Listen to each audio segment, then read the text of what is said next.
Bonsoir, merci de me retrouver donc pour cette 9e journée de jeûne hydrique. Je tiens à vous dire que c'est la première fois que je fais un jeûne à l'eau qui prévoit d'être aussi long. D'ailleurs, avant, je ne faisais que des cures de jus. Elles sont très bien, les cures de jus, elles permettent de reminéraliser l'organisme. Là, j'avais le temps de faire donc ce jeûne rien qu'avec l'eau. Donc voilà, je suis déjà entraînée au fait de ne pas manger, mais c'est vrai que c'est la première fois que je le fais à l'eau. Est-ce qu'il y a une notable différence? Oui, on gagne du temps, puisqu'on ne fait quand même pas les courses pour acheter ses jus, enfin ses fruits et ses légumes pour les passer à l'extracteur. Et en plus, on ne nettoie pas l'extracteur, ce qui est quand même pas mal. Voilà. Euh, tout ça m'amène à vous parler de la descente alimentaire qui vous permet de faire un petit point en fait sur votre vitalité.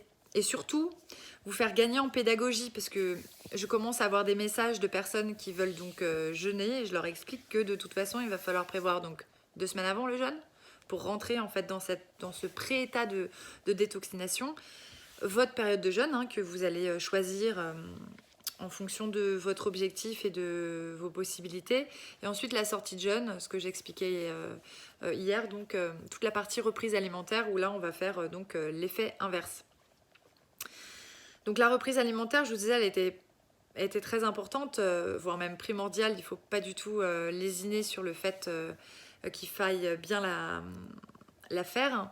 Mais il y a aussi la partie pédagogique à ne pas oublier sur la descente alimentaire. Pédagogique, pourquoi? Parce qu'en fait, on sait que, donc si par exemple si votre jeûne dure une semaine, à l'eau ou au jus, en fonction, vous allez rentrer dans un état où vous allez commencer en changeant votre régime alimentaire à vous mettre un peu dans l'ambiance, on va dire. Parce qu'il s'agit évidemment d'éliminer tous les produits toxiques, donc, ou en tout cas les stimulants. Donc l'alcool, on oublie. Le café, on oublie. La théine, on oublie. Le chocolat, on oublie. Donc il y a une petite liste en fait, là qui n'est pas exhaustive, que je pourrais vous communiquer, qui va nous permettre déjà de faire une pré-détoxination. Et puis même vous, ça va vous mettre un peu dans l'ambiance de cette phase de réparation là, de votre corps, pardon. Et je trouve qu'elle est intéressante. Encore une fois, vous pouvez rentrer dans votre jeûne ou vous pouvez rentrer dans votre jeûne avec une descente alimentaire. Je préfère la descente alimentaire personnellement parce que j'ai pas ni de céphalée, ni de nausées, ni de rien du tout. Voilà. Et en plus, si vous êtes donc en famille, en couple, que les gens sont spectateurs de cette phase, et ben, vous allez voir que sur la première phase, en tout cas, qui est la phase du régime associé, vous avez quand même encore de jolies assiettes avec beaucoup de crudités, bien sûr, une grosse part faite aux légumes. Et puis, bon, on n'enlève pas non plus les féculents ni les apports protidiques, que sont la viande, les œufs, les légumes secs, le tofu, toutes les sources de protéines en fait, quoi. Donc sur la première semaine, en tout cas, c'est chouette. J'ai un ami à moi donc, qui m'a demandé, je lui fais un programme. Il a commencé lundi, on est mercredi. Il mange à sa faim, donc sur la base du régime associé. Et en 2 jours, il a éliminé 1 kilo sans avoir faim, sans rien faire. Donc cette phase va durer donc 5-6 jours, on a dit. Et voilà, donc c'est plutôt un bon point. Moi, je vous conseille vraiment, vraiment, vraiment de le faire. Après, quand vous êtes déjà un peu habitué à reconnaître les mécanismes de votre corps, bon, bah, quand vous faites un petit écart dans l'année, type, ou même plusieurs d'ailleurs, il faut que le lendemain, vous soyez prêt à vous dire, bon, mon corps, il vient d'encaisser quand même pas mal sur la soirée, l'événement d'hier, que ce soit un déjeuner, un dîner, peu importe. Je vais essayer de le mettre un peu au repos, mon métabolisme, et donc je jeûne. Vous pouvez jeûner au jus de légumes, c'est très bien parce que du coup vous allez rapporter des minéraux et des vitamines. Parce que, par exemple, les féculents, vous allez en manger, en fait ça va vous apporter des calories, mais il n'y a pas de vitamines, il n'y a pas de minéraux dedans. Il y en a dans les légumes, les fruits. Donc cette espèce de lourdeur stomacale qu'on éprouve après un gros repas, c'est juste votre corps qui se dit mais attends, mais en plus, au-delà du fait que ce soit hyper complexe, ce qu'elle m'a donné à manger, parce qu'on mélange plein de choses évidemment, c'est lourd. Donc, il faut que je me repose. Donc, en fait, vous n'avez pas d'énergie vitale pour faire autre chose, pour vaquer à vos occupations. Donc, le coup de barre de 14 heures, typiquement au bureau, ou la sieste des Espagnols, ou des Méditerranéens en tout cas, parce qu'ils ont une alimentation bien trop complexe. Alors, encore une fois, c'est une généralité. Tout le monde ne fait pas la sieste. Tout le monde ne peut pas en plus. Ça se saurait. Moi, je suis partisane de la sieste pour se détendre, prendre du temps pour soi, mais pas forcément pour digérer comme une grosse dinde, quoi. Et Dieu sait que j'adore les dindes. Ok.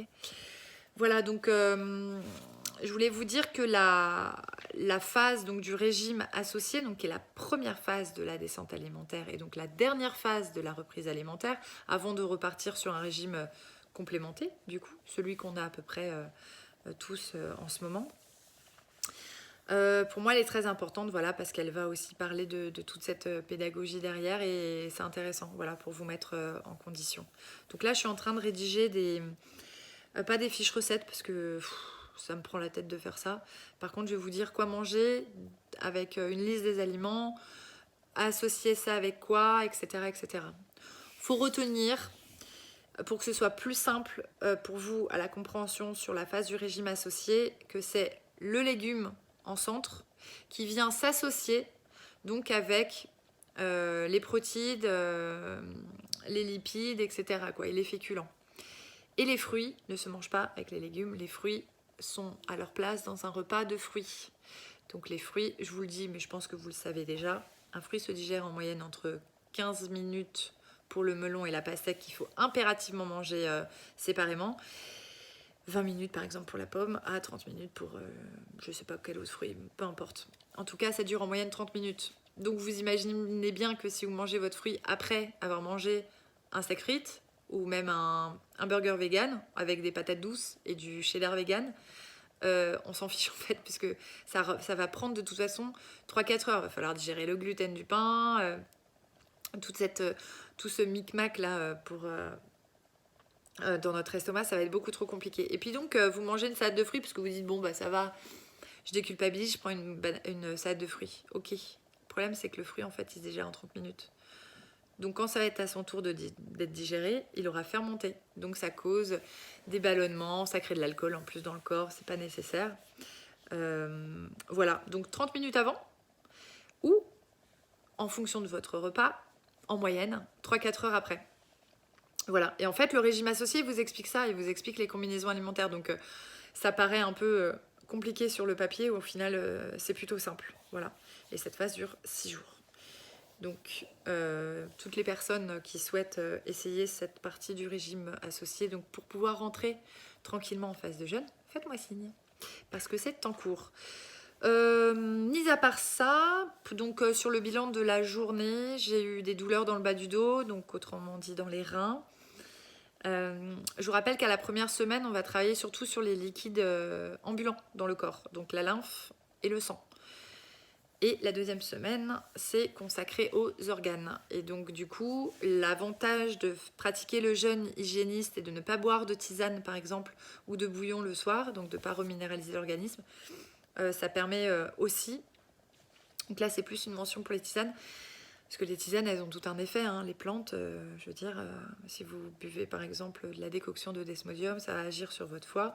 Si votre corps, en deuxième semaine de jeûne, et le foie, c'était pas sa priorité, c'était les intestins, la peau ou les reins ou autre chose, et ben vous allez en fait un petit peu contredire son état naturel. Donc moi, je prends pas de tisane hein, pendant le jeûne, hein. Je jeûne à l'eau.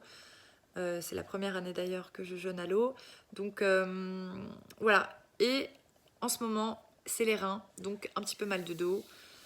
Enfin dans la région lombaire. Donc évidemment dans les reins. Mais ça va, c'est très supportable. Et je suis contente du coup d'observer ces changements et ces mécanismes qui s'opèrent. Au contraire, ça prouve que ça détoxine et c'est plutôt sympa. J'ai pas peur en me disant vite j'ai mal, il faut que je prenne quelque chose pour masquer la douleur. Au contraire, je l'accepte et je pense que ça participe beaucoup aussi à cet état de jeûne. Voilà, je vous souhaite une très bonne soirée où que vous soyez et je vous remercie pour ceux qui commentent et qui partagent ma vidéo. Ça me touche beaucoup. Voilà, Je vous dis à bientôt. Ciao.